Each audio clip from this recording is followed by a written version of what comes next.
오늘 이 새벽에 하나님께서 또 우리에게 주신 말씀입니다. 사무엘하 14장 1절에서 3절입니다. 사무엘하 14장 1절에서 3절 같이 한 목소리로 읽겠습니다. 시작.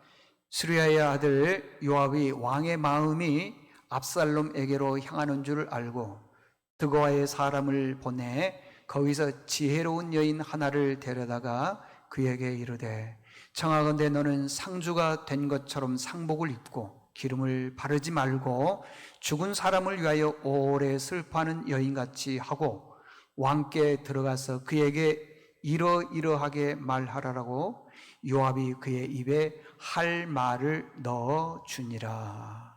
아멘. 오늘 말씀은 현실에 집착하는 사람이란 제목으로 말씀을 전하겠습니다. 요한계시록 2장에 보게 되면 아시아의 7교회가 나옵니다. 그 중에 서마나 교회에 대해서 이렇게 말합니다. 9절에 보니까 내가 내 환난과 궁핍을 알거니와 실상은 내가 부유한 자니라. 서마나 교회는 환난도 궁핍도 가난도 많았습니다. 그런데 가난하고 궁핍하고 약한 것이 그것이 약한 줄로 알았더니 그런데 성경에 보니까 그것이 실상은 부유한 자다 그랬습니다. 빌라델피아 교회에 대해서 얘기합니다. 내 행위를 안다. 작은 능력 가지고 내 말을 지키며 나를 배반하지 않았다. 그래서 뭐라고 했냐면 너는 큰 능력의 교회 사람이다 그랬습니다. 자, 다윗이 왕이 되었습니다. 가진 것이 많습니다. 자녀들에게요 줄 게 너무 많습니다. 너무 많다 보니까 예배와 기도가 사라지더라는 것입니다. 잘 보십시오. 왕이 되니까 가진 건 너무 많죠. 이 사람 저 사람 만나지요. 얼마나 바쁩니까? 그랬더니 제1번이 사라지는 게 예배와 기도더라는 것입니다. 여러분들 하나님이 우리에게 축복해 주기를 바라죠. 그럼 여러분 축복 받으려면요 굉장히 바쁩니다. 부지런합니다. 그런데 제일 먼저 손대는 건 뭐죠? 예배, 기도 아닙니까? 다윗이 왕이 되기 전에는요 작은 일에도 하나님께 기도했습니다. 지난번 말씀드렸죠. 그 일날 사람들이 블레셋이 쳐들어오니까 도와주세요 했더니 다윗이 하나님께 계속적으로 묻잖아요. 이스라엘 백성들은 가면 안 됩니다. 도와주면 안 됩니다. 블레셋이 굉장히 강한 나라입니다. 그렇게 얘기했을 때 반대함에도 불구하고 다윗은 계속적으로 하나님께 묻자온데 그러지 않습니까? 기도했다라는 것입니다. 근데 지금은요 왕이 되었습니다. 가진 것 다 가졌는데 사라지더라는 거예요. 뭐가요? 예배와 기도라는 것입니다. 라오디아 교회에 대해서 얘기를 합니다. 라오디아 교회 너희는 부자라. 부유하여 부족한 것이 없다.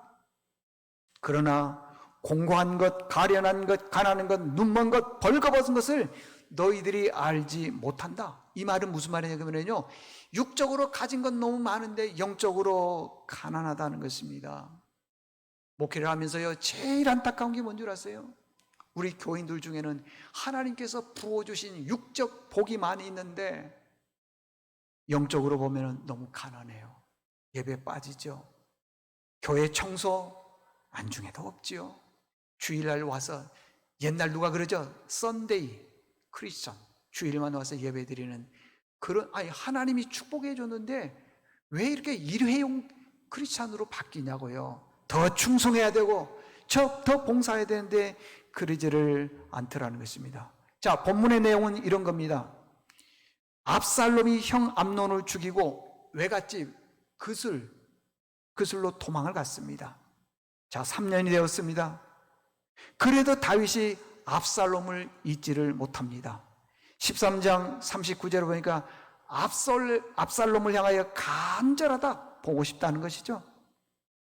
그 마음을 요압 장군이 알게 되었습니다. 그래서 드고아에 있는 지혜로운 여인을 불렀습니다. 너가 상주가 된 것처럼 상복을 입고 죽은 사람을 위해서 오랫동안 우는 것처럼 하라. 그리고 왕에게 나가서 내 억울함을 말하라. 내용은 이런 겁니다. 저에게 아들이 둘이 있는데 둘이 형제들이 들에 나가서 일하다가 서로 다툼이 났는데 형이 동생을 돌로 쳐서 죽였습니다. 그 사실을 동네 사람들이 알고 동생을 죽인 형을 우리가 죽여야 되겠다, 데리고 오라. 이 일을 어떻게 했으면 좋겠습니까? 동생은 죽었고 형은 동네 사람들에게 맞아 죽을 것 같은데 아들 다 잃을 것 같습니다. 어떻게 했으면 좋겠습니까? 다윗이 이렇게 말합니다. 집으로 돌아가라. 내가 그렇게 하지 않을 것이다. 이 말은 네 아들을 죽지 않게 해주겠다. 여인이 다시 말합니다. 왕이여, 내 아들을 죽이겠다는 사람들을 죽이지 마십시오. 혹시 그 원한이 나에게 돌아올지를 모르겠습니다. 여기서 딱 끝났으면 좋았을 건데요, 이 여인이 다윗에게 다시 한마디 말을 덧붙입니다. 왜 백성들로 이런 생각을 만듭니까? 왕께서 죄 있는 사람같이 그 내쫓긴 자를 집으로 돌아오지 않게 합니까? 이 말은요, 압살롬이 형 암논을 죽이고 그슬나라라고 하는 땅으로 외갓집으로 도망을 갔는데 돌아오고 싶은데 아버지가 풀어주지 않아서 지금 돌아오지를 못했습니다. 백성들은 보고 싶습니다. 압살롬을 돌아오게 해 주십시오. 그것은 잘못입니다. 그때 다윗이 눈치를 채죠. 묻습니다. 여인에게, 이 일이 요압에게서 나온 것이지 요압이 시킨 것인지? 그랬더니 19절 보니까 네, 요압이 시켰습니다. 다윗이 요압을 불러서 압살롬을 이제는 데려오라 그럽니다. 여기 21절에 보니까요, 요압이 그술에 가서 압살롬을 데려오니라 그랬어요.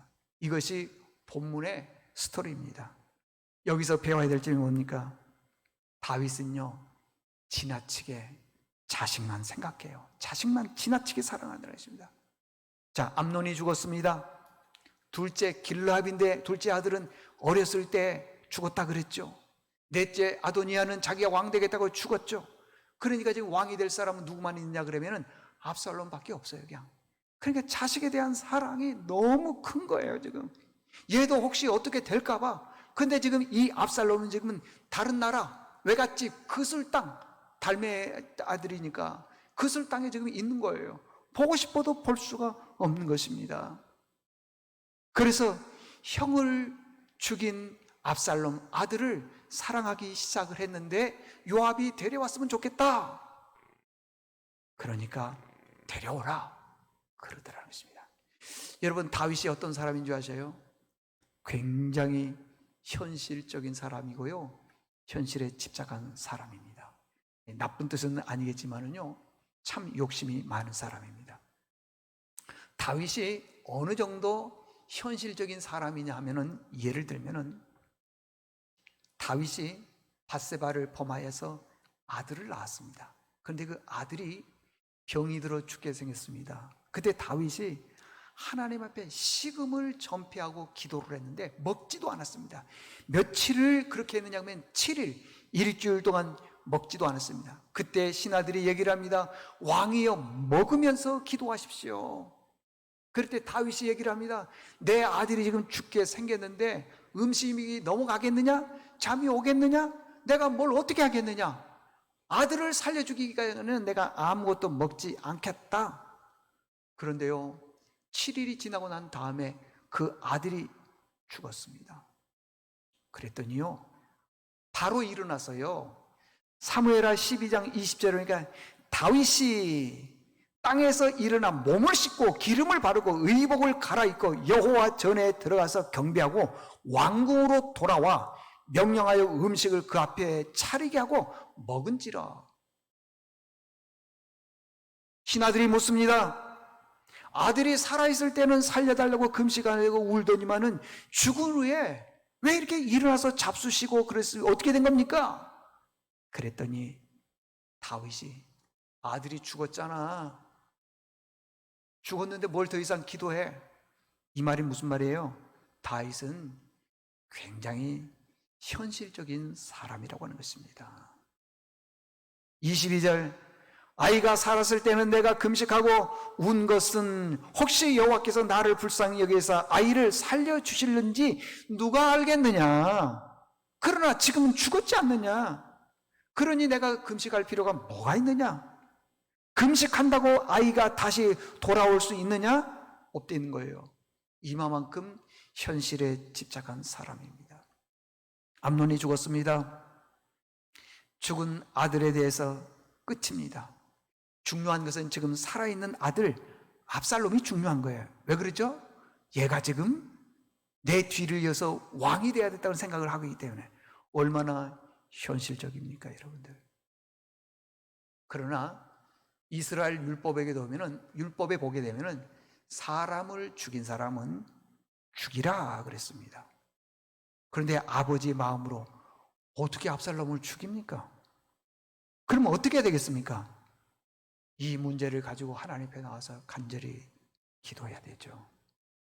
하나님이 이 아들은 죽일 놈입니다. 그런데 어떻게 합니까? 아버지로서 어떻게 이 아들을 죽입니까? 살려주십시오. 간절히 기도했다면 하나님이 살려주시지 않겠습니까? 그런데요, 기도가 없으니까 아들이 죽었다 그러니까요, 밥 먹자 그러더라는 것입니다. 현실주의자입니다. 자, 결론입니다.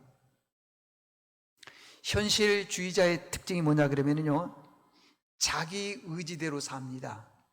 자기 힘대로, 자기 노력대로, 자기 생각대로 삽니다.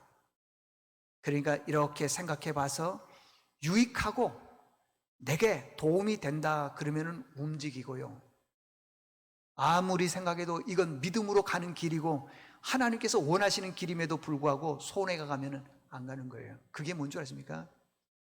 지극히 현실에 입각한 사람이라는 것입니다. 그런 사람의 특징이 뭐냐 하면요, 하나님을 향한 기도가 없습니다. 하나님을 향한 간절함이나 애절함도 없습니다. 왜요?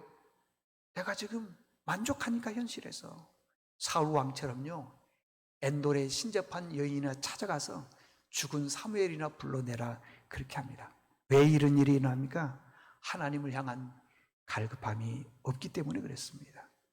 혹시 우리 삶 속에 고난이 있습니까? 어려움이 있습니까? 하나님만 온전히 찾으십시오. 다윗은요, 어려움과 고난이 올 때는 정말 하나님을 향한 기도가 끊이지 않았습니다. 그런데 왕의 자리에서 모든 것을 다 누렸을 때, 그때부터는 기도와 예배가 사라지더라는 것입니다. 기도와 예배가 사라지니까 굉장히 현실주의적인 거예요. 내 눈에 봤을 때 이건 유익하다, 내 눈에 봤을 때 이건 손해가 된다 그러면은 그 내 눈에 보이는 대로 움직이더라는 것입니다. 여러분들, 우리 모두는 현실에 입각한 삶이 아니라 하나님 말씀에 의지하는 삶이 될 수 있기를 바랍니다. 기도하겠습니다. 하나님 아버지, 다윗이 광야 생활할 때에는 기도가 끊이지 않았습니다. 가정의 어려움과 고난과 역경이 왔을 때는 기도가 끊이지 않았습니다. 도망자의 삶을 살 때에는 늘 깨어있는 삶을 살았습니다. 그런데 헤브론과 유다에서 왕이 되고 정적들이 다 죽임을 당하고 주변 나라의 모든 나라들을 다 섬멸하고 왕국의 왕이 되었을 때, 그때부터는 기도가, 예배가, 하나님을 향하는 마음이 사라졌습니다. 그러다 보니까 현실주의자로 변모한 것을 보게 됩니다. 현실주의자는 하나님 의지하지 않고 자기 뜻대로 살아가고 자기 힘대로 살아가고 자기 노력대로 살아갑니다. 그런 사람은 기도가 없고 하나님을 향한 간절함도 없는데, 혹시 우리 중에 하나님을 향한 간절함이 없습니까? 그러면 하나님을 믿는다고 하면서도 현실주의자입니다. 주님, 우리 눈에 보이는 대로 우리가 판단하지 말게 도와주시고 하나님 말씀에 의지해서 말씀 따라가는 믿음의 식구들 다 되게 도와주시옵소서. 예수님의 이름으로 기도드리옵나이다. 아멘.